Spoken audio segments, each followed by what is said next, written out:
Hello everyone, welcome back to the channel. Today we are going to talk about the latest 4-driver IM from HiBy, Yvain. I think that's how we pronounce it. Yvain, Yvain. Let's just say Yvain.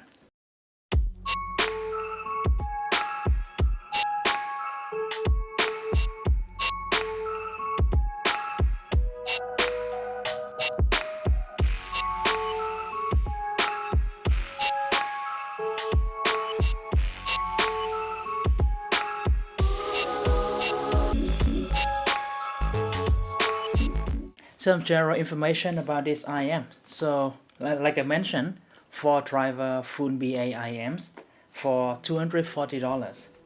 So, the 4 drivers are arranged in a 3-ways configuration. So that means we have 1 driver in the bass, 2 driver in the mid-range, 1 driver in the treble, and they are electrically and physically separate. So that means each one will handle a different part of the frequency response.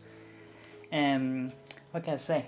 So this IM, they have fully sealed design with the 3D printed shelf and metal CNC machined faceplate. So because they have fully sealed design, so that means they have very strong noise isolation. First, let's have a look at the content in the box.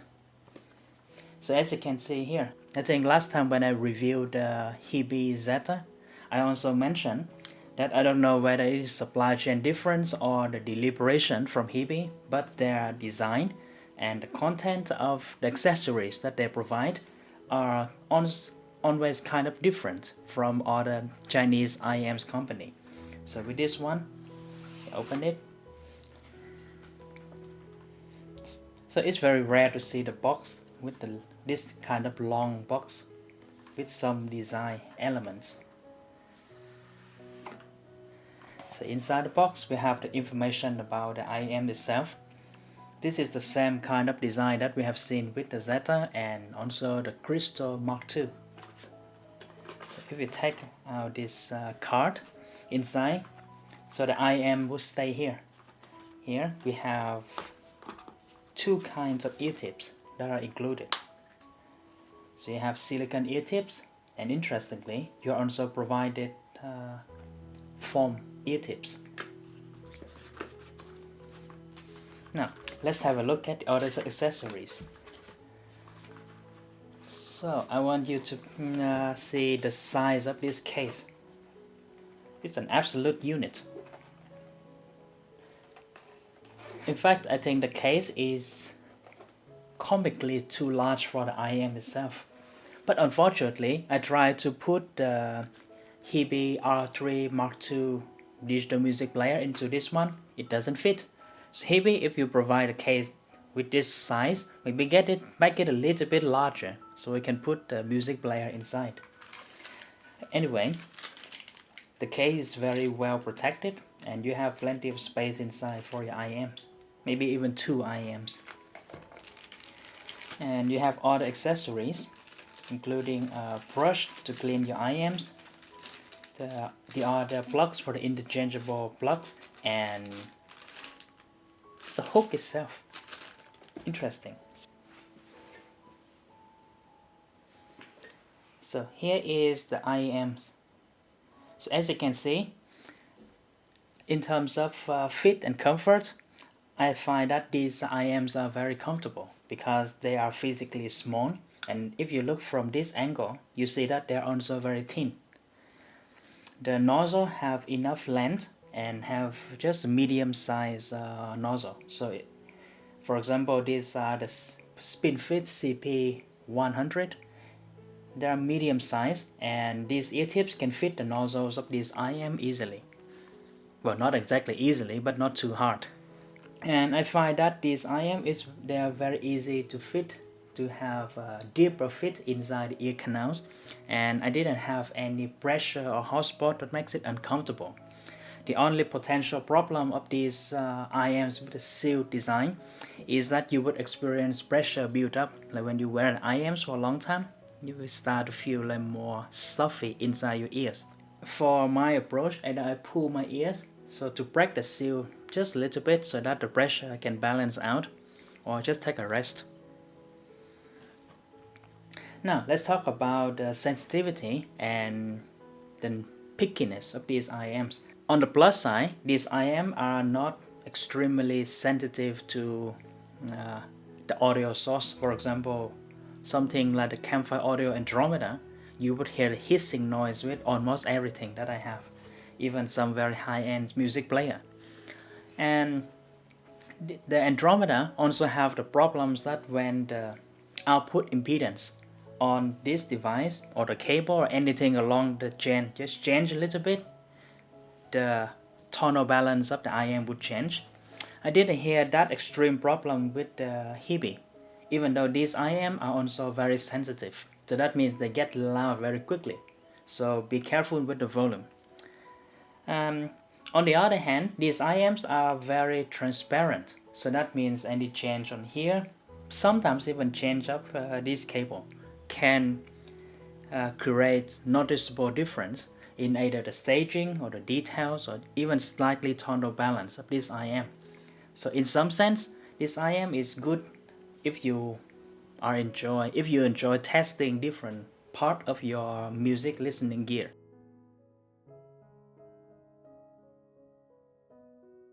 Usually when I talk about sonic performance of an IM, I enjoy having a look at the sonic vision, like the idea behind an IM from the curator. Like why would they do something like that? Why would they design this IM? So in the case of the Yvain, I'm lucky to find that HiBy has a very detailed description written by the curator of this IM, Steve Lin, to describe like the ideas behind it. So according to him, the good music means each musical note is clearly expressed, and every member of the orchestra can hold the rhythms, but at the same time everything is pulled together in a harmonious and expressive manner. So personally, my idea of good music is strongly aligned with this statement. So based on this idea, they designed HiBy Yvain. And this IM was first designed for stage monitoring and recording monitoring. So because of that, we have the fully sealed design. And the main idea is they hope to design a truly universal IM that can be enjoyable across a wide range of listener preference and across a wide range of musical genres. So, did they achieve that? Let's talk about that. In terms of the overall sound signature of this IM, I would use the term mid-centric signature. So what it means is, if you imagine, let's say you try to buy an IMs on Amazon, sometimes you will see a very unhelpful figures with like 3 columns: the bass, the mid-range, and the treble, and some like high bass, high treble, low mid-range, or vice versa. So the HiBy, if we describe this IM using that kind of chart, it would be higher mid-range and a little bit lower in terms of the bass and the treble. As another example, you can think of this sound signature as, let's say, when you listen to a rock band, you have the kick drum, a very thumping sound. You have the mid-range with the singer and the guitars, and then you have the cymbals, hats, those kind of sound. So some IMs with the V-shaped sound signature, you will hear very strong kick drum and more sound, very strong presence of the bass guitar, and also very piercing, very loud sound of the cymbals and hats. And if you try to listen to the vocal or the guitar, you need to turn up, and those two part of the signature might be a little bit too piercing. So that's a different situation with these IMs. So the Yvain is when you listen to that sort of music, the guitar and the main vocal would pop out like very up forward and emphasized. The bass would be less emphasized, like there's an overlap with the mid-range. And at the same time, the cymbals and hat would also be toned down. But it doesn't mean that those elements would be completely disappear. And the bass would be lifeless, like if you listen to like Etymotix ER2 SE. The sound signature is quite a bit different from most IEMs that I usually hear. So if I spend a lot of time listening to something normal nowadays, for example, this Blessing 2, I always need like 30 seconds, 1 minute to adjust my hearing when I switch to this IM. Otherwise, it always sounds kind of unusual. But just 30 seconds, everything is fine. So now let's go to different part of the frequency response. So the bass, as I mentioned, it is not highly emphasized, but at the same time, I can say it has a very sharp and tight response. And so in some sense, because it's tight, it's not like blurry or fuzzy. Every bit is very clearly defined. These IMs can convey a strong sense of rhythm. It's easy to follow the rhythm, just like the original vision from HiBy. So because of that, even though, and also because of the crispness of the attack of the every bass note, I find that the bass is still acceptable, even though the amount is not as high as I usually like. And another thing that I find interesting about the bass of these IMs is just in terms of the detail. Usually when you hear that IM doesn't have much bass, you would expect the cello and cello double bass, like those low pitch instruments. They would lose most of their texture and details. You cannot really hear the notes of the bass guitar, or just hear a low pitch humming. But that's not the case with this IM. I find the cello to be detailed. Bass guitar, I can hear a note. I can easily hear also the texture, the rumble of the bass guitar or the cello or the contrabass. So in some sense, on one hand, not enough amount of bass. On the other hand, it's pretty good. Now let's talk about the mid-range. So if you look at the frequency response, you see the mid-range has two main characteristics. The first one is we have very strong, very clearly defined peak in the upper mid-range, like the ear gain compensation region. So that means this IM has very strong sense of clarity.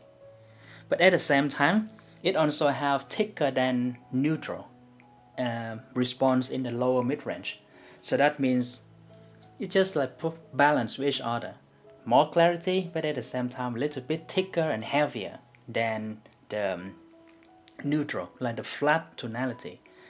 So when they work together, I hear the orchestra to have very clear, strong detail, but at the same time it's not thin. For example, we listen to cello.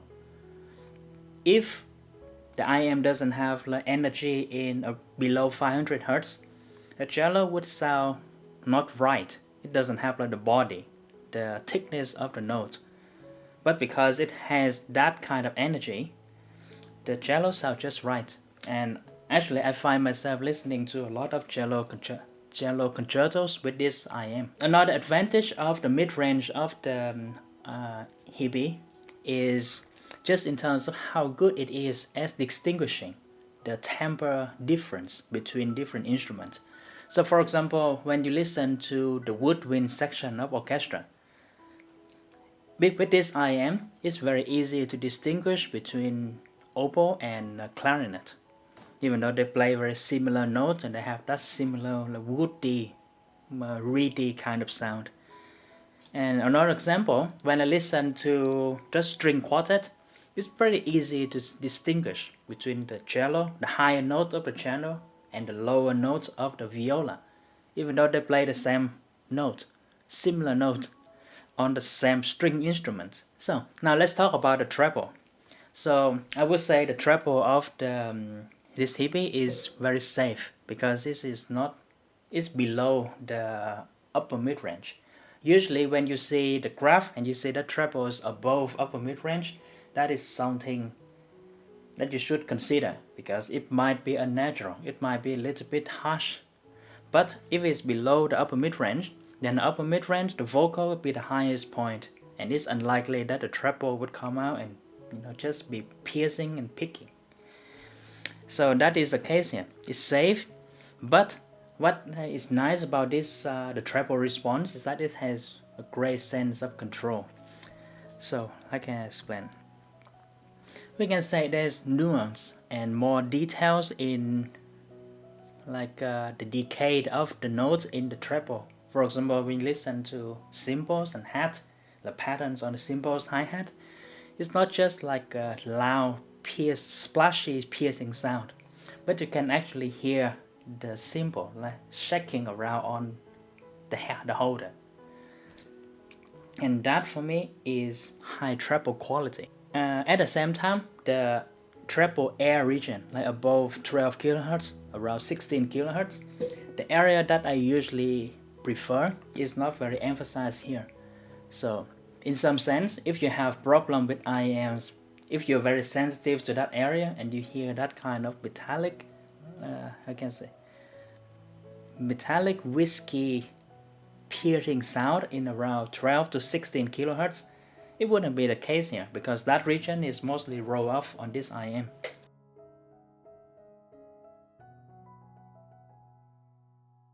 So let's talk about the soundstage.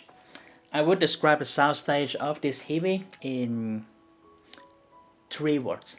It is accurate, it is precise, and it has very sharp center imaging.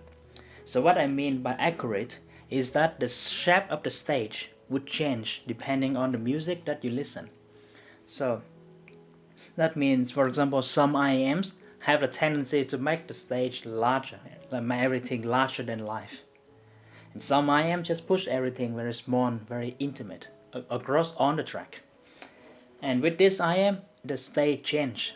If you listen to very simple, small recording with just a singer and guitar, it can, if it is supposed to be intimate, it will sound intimate. But if it's supposed to sound large like an orchestra, this can reproduce that. And by precise, I mean that the positioning of the instrument in the stage has, it feels pinpoint. So from left to right, front to back, and in some track even lower to higher. So if it's pinpoint, it would be easier to hear the layering, like some instrument in the orchestra is closer, some further, some little bit further away, and some is on the way in the background. It's like, for example, the string. Sometimes we have the string section or the choral section right in the background, creating the ambience. And at the same time, because of the tuning, this IM has very sharp, very strong and focused center. So for example, when listen to, say, the U12T, it always have the tendency to pull the vocal and whatever mid-range to be somewhere around here. Let's try to pull slightly out of the head. With this IM, usually it just lies right inside, right in the middle of the stage in the head.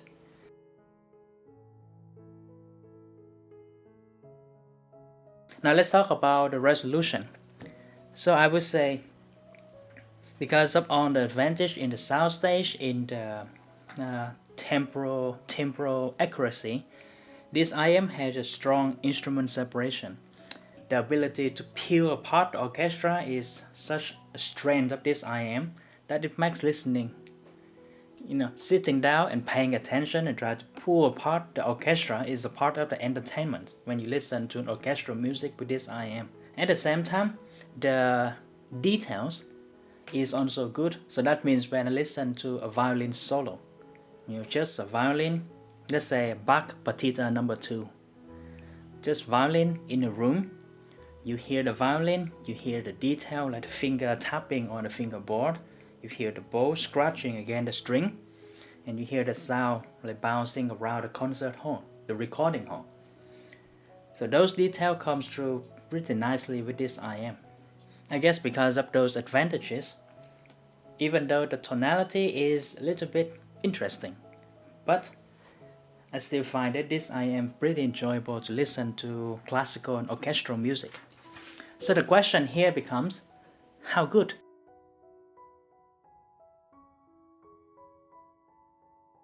So for this test, we are going to compare, we're going to listen and compare the HiBy first to the Moondrop Blessing 2. And then after that, if it can pass the Blessing 2, we will have a listen against the Andromeda. For this test, we are going to use the brand new HiBy R8 Mark II. Well, using $2,000 music player to test $200 earphones. Why not?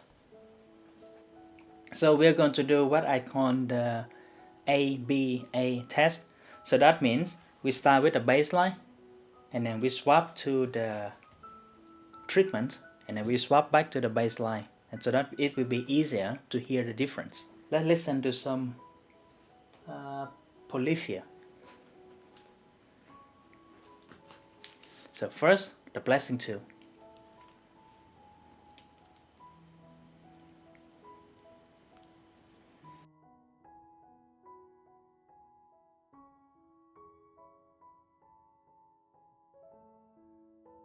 So that was the blessing 2. Now the HiBy.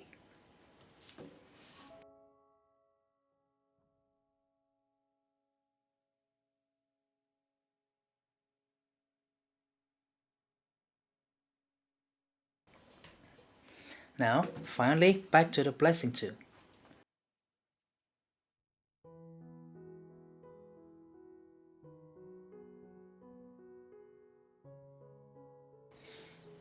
I think I need another listen with the HiBy.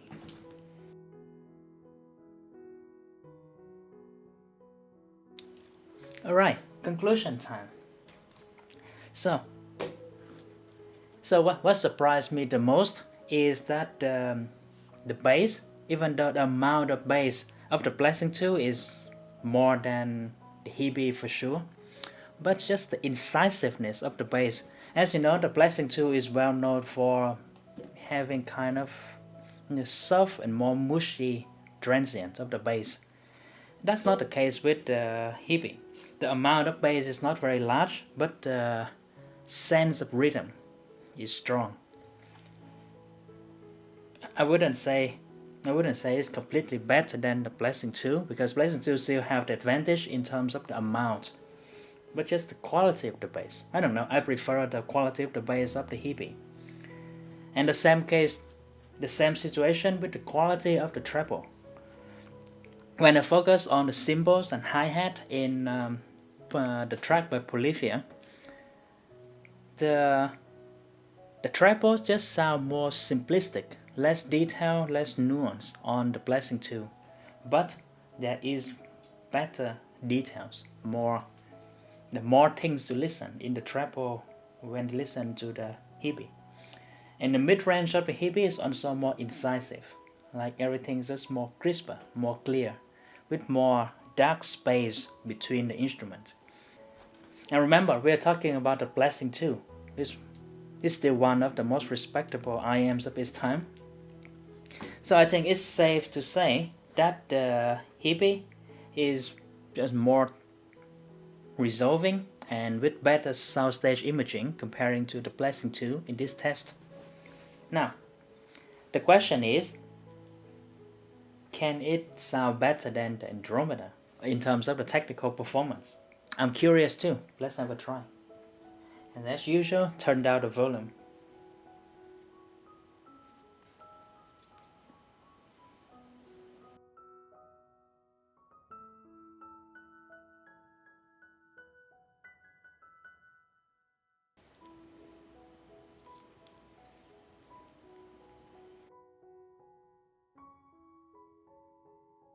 Alright, so that was the Andromeda and the HiBy. So what do I think? So first thing, I'm surprised by just how much warmer and thicker the sound of the Andromeda is. The most important question to me is in terms of the soundstage and resolution. So because of the difference in the tonal balance, it is a little bit harder to compare, because for example the Andromeda is just thicker, a little bit more thicker, more fuzzier in general.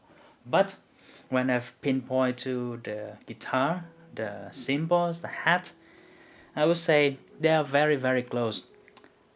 I would just put them in the same level. So both of them have very strong resolution, separation, details, and the amount of details in the cymbals and hat that I hear in the Andromeda, which is one of its strengths, is also present here in the HiBy. The main difference between these IMs, I would say, is just in the amount of just in the overall tonal balance. The Andromeda is more, it has more thicker lower mid-range and a little bit less upper mid-range.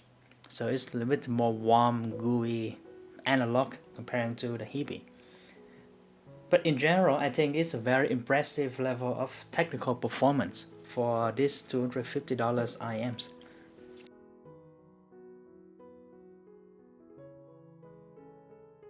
So, conclusion time.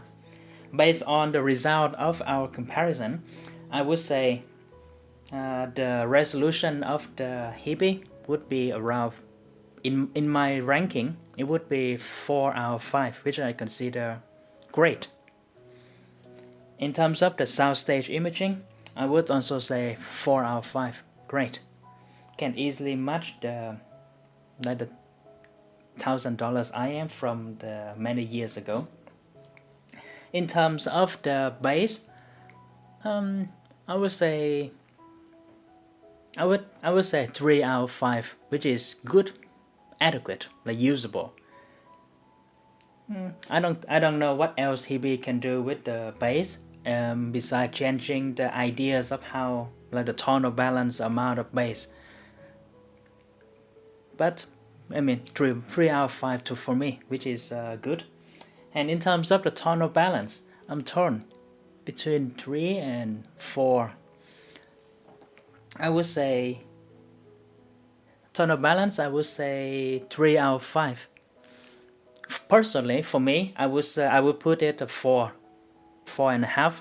But when we think of the overall user base, I would say 3 out of 5. It's because that I always, like as I mentioned, I always need to have 30 seconds adjustment whenever I come back to these IMs after using all the IMs with the usual Harmon-ish tonality. And because Harmon-ish or the Moondrop kind of tonality is very popular, so that means there is a possibility that this kind of tonality would sound a little bit unusual for you. So there's an element of risk. So that's why I would say 3 out of 5. Good, not great, good. So, in summary, what do I think about this IM? In terms of the pros of this IM, I would say it is very comfortable, it looks good, it seals very well, so good isolation, and I like the tonal balance. I'm surprised by how good the bass actually is, even though it has only one BA driver, and the amount of bass is pretty low compared to the rest of the frequency. But the key advantage of this IM that makes me enjoy it a lot is in terms of the resolution, the imaging, and just the accuracy of the timbre of different instruments, making this IM very good for listening very carefully to orchestral and classical music. In terms of my concern about this IM, as I mentioned, the tonality is can be a little bit more. It's not universal as they mentioned. Maybe it's not their fault, but because of how the IM market has moved. But I have really bit concerned about the tonality when I recommend this to my friends or to you, the viewers. And the bass is alright, but it is not the best choice for when you want to listen to something with a lot more bass and more fun. Well, but in summary, personally I like these IMs. And if you after something that sounds a little bit different, something that truly good mid-focus, something that you're going to use to listen to acoustic, orchestral, classical music, I think this IM is something that is worth considering. So that's all for today. If you have any question, please leave a comment in the comment section. And I'll see you next time. Bye for now.